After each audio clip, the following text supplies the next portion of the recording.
Police ক্যাম্পের কার্যক্রম বন্ধ থাকায় ঢাকার ধামরাইয়ের বন্যা কুশোরায় বেড়েছে চুরি ডাকাতি, ছিনতাই ও মাদকের রমরমা ব্যবসা। আইনশৃঙ্খলা পরিস্থিতি চরম অবনতির শঙ্কায় এলাকাবাসী।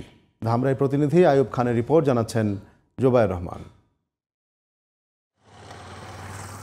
উপজেলার কুশরা ইউনিয়নের বন্যা গ্রামসহ আশপাশের ইউনিয়নের সার্বিক নিরাপত্তার জন্য ২০২৩ সালে স্থাপন করা হয় বন্যা কুশরা পুলিশ ফাঁড়ি। কিন্তু ছাত্র জনতার আন্দোলনে আওয়ামী সরকারের পতনের পর স্থবির হয়ে পড়ে ক্যাম্পটির সকল কার্যক্রম।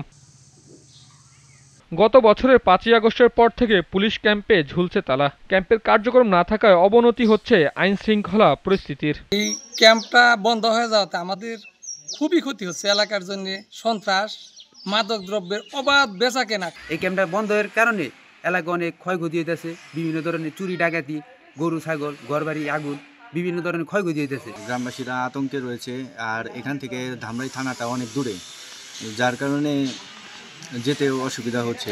ক্যাম্প বন্ধ থাকার তথ্য ঊর্ধ্বতন কর্মকর্তাদের অবহিত করা হয়েছে, জানান ধামরাই থানার ভারপ্রাপ্ত কর্মকর্তা।